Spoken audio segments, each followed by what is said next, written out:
ถ้าเคยเห็นเพิ่นเหยียบเข่าพี่น้องเอ้ย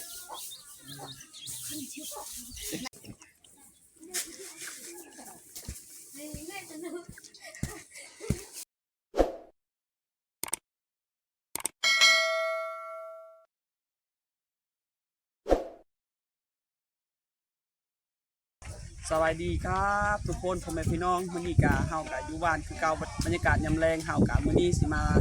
เลาะทายเอาที่ชีวิตชนบทอยู่เขตเฮาเนาะก็คือเขตชนเผ่ามะกองตอนนี้บรรยากาศยามแลงสิพาพ่อแม่พี่น้องมาเลาะชมวิถีชีวิตเขาเจ้าตำข้าวแล้วก็เฮ็ดไร่ยางเนาะพี่น้องไปรับชมนำกันเลยพี่น้องเอ้ยก่อนจะไปรับชมอย่าลืมกดไลค์กดติดตามเพื่อเป็นกำลังใจในการเฮ็ดคลิปของเฮาเด้อพี่น้องไปรับชมกันเลยถ้าเคยเห็นเพิ่นเหยียบเข่าพี่น้องเอ้ยสาวเพอ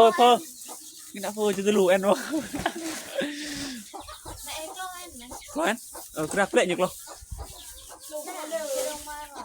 ครักลึกเพิ่นเกี่ยวมาสิตำข้าวพี่น้องเอ้ยบรรยากาศยามแลงสาวสะอาดคือเก่านี่ก็ยังงามยังสิ่งอยู่เนาะแสดงว่ามันเป็นไร่นี่จึงมาตำได้แม่เหยียบไปแม่คือตำไ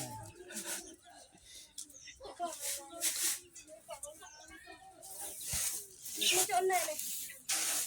3 คนเหยียบมีแต่เหยียบ4 คนที่ชีวิตของเขาเจ้ามีแต่ต้องเหยียบก่อน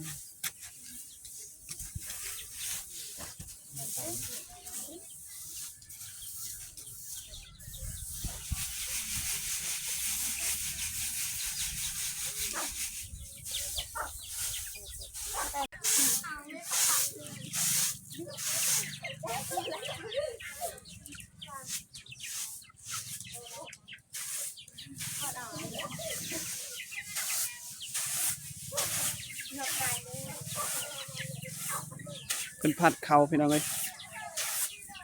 เกี๊ยมสิต่ำเลย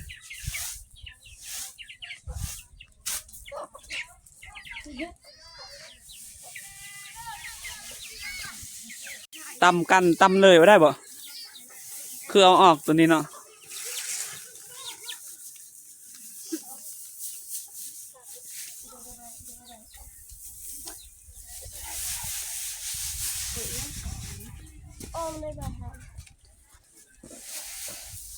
ท่าดิ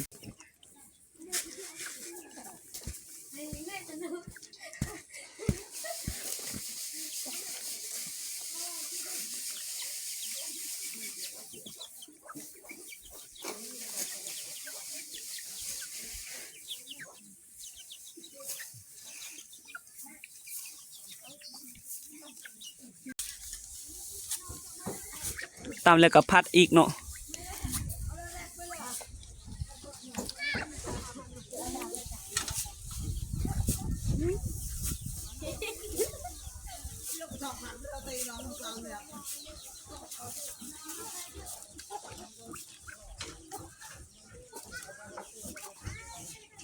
โอมเลย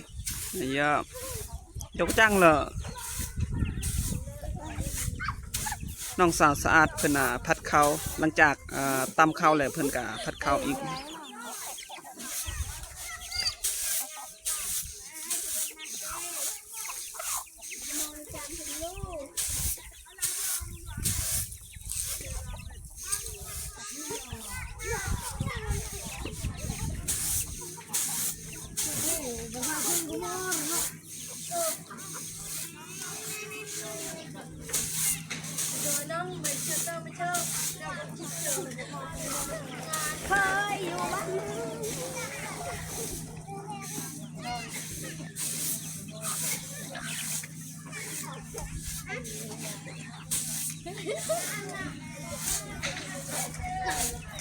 ผู้ดนเนาะผัดข้าวเนาะ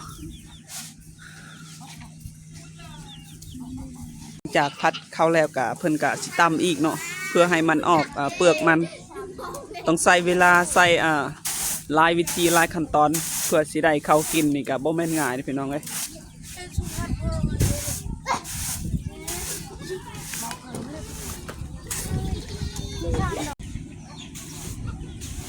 สบายดีเมื่อแต่ป่าเนาะ เป็นเมื่อแต่หาดอกแคมได้หน่อยหนึงนั่งเลย